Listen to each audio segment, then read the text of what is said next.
Hello, അപ്പോൾ ഇന്ന് നമുക്കൊരു ടെമ്പിൾ ഡേറ്റ് ആണ്. ശ്രീ തിരുമാതാംകുന്ന് ഭഗവതി ക്ഷേത്രത്തിലേക്കാണ് നമ്മളിപ്പോൾ പോണത്. അവിടെയാണെങ്കിൽ ഏപ്രിൽ 3 തൊട്ട് 13 വരെ നമ്മുടെ പൂരം മുളയിട്ടേക്കാണ്.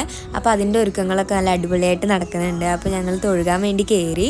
ഞാൻ കുറേ വീഡിയോസിലൊക്കെ കേട്ടിട്ടുണ്ട്, അങ്ങാടിപ്പുറം തിരുമാതാംകുന്നിൽ വന്നു കഴിഞ്ഞാൽ ഒരു വട്ടം വന്നു കഴിഞ്ഞാൽ തന്നെ ആ ദേവി ഇനി അങ്ങോട്ട് വരുത്താനുള്ള എന്തോ ഒരു മാജിക് അവിടെ ഉണ്ടെന്ന്. ശരിയാണ് കേട്ടോ, ഭയങ്കര ഒരു പോസിറ്റീവ് എനർജിയാണ്. നമ്മൾ അതിൻ്റെ ഉള്ളിൽ കയറുന്ന വരെ എന്തൊക്കെ നെഗറ്റീവ് മൈൻഡാണ് നമുക്ക് എന്നുണ്ടെങ്കിലും അതിൻ്റെ ഉള്ളിൽ കയറി കഴിഞ്ഞാൽ നമുക്ക് വേറെ ഒരു ചിന്ത ഉണ്ടാവില്ല. ആ ഒരു പോസിറ്റീവ് മൈൻഡ് നല്ല ഉഷാറായിട്ട് നമ്മുടെ കയ്യിൽ ഉണ്ടാവും. പിന്നെ അവിടെ അന്നദാനം കൊടുക്കുന്നുണ്ട്. അപ്പോൾ അത് കഴിക്കാൻ വേണ്ടിയിട്ട് ഒരു ലോഡ് ക്യൂ നിന്ന് നമ്മളത് കഴിച്ചു. നല്ല അടിപൊളി ടേസ്റ്റുള്ള അടിപൊളി ഫുഡായിരുന്നു. അപ്പോൾ ഫുഡ് കഴിച്ചിട്ട് ഞങ്ങൾ അമ്പലം ഒന്ന് ചുറ്റാൻ വേണ്ടിയിട്ട് ഇറങ്ങി. അപ്പോൾ അവിടെ കലവറ നടക്കുന്നൊരു പരിപാടി ഉണ്ടായിരുന്നു. പൂരം മുളയിട്ടുകൊണ്ടായിരിക്കാം അങ്ങനെ ഒരു പരിപാടി അവിടെ ഉണ്ടായിരുന്നു. ഉച്ച കഴിഞ്ഞുകൊണ്ട് തന്നെ ഏകദേശം ആൾക്കാരൊക്കെ പോയിട്ടുണ്ടായിരുന്നു. അപ്പോൾ നല്ല രസമായിട്ട് ഞങ്ങൾക്ക് അത് കൂടെ ഒക്കെ നടക്കാൻ പറ്റി. കുറച്ച് നേരം ദൈവത്തിനോട് പ്രാർത്ഥിച്ച് അങ്ങനെ നടക്കാനൊക്കെ പറ്റി. നല്ല രസമായിരുന്നു. പിന്നെ ഞായറാഴ്ച ആയതുകൊണ്ട് തന്നെ അവിടെ മംഗല്യപൂജ ഉള്ള ദിവസമായിരുന്നു. അപ്പോൾ ഞങ്ങൾക്ക് അതിന് പായസമൊക്കെ കിട്ടിയിട്ടുണ്ടായിരുന്നു. അപ്പോൾ അതൊക്കെ കുടിച്ച് അങ്ങോട്ട് പോന്നു.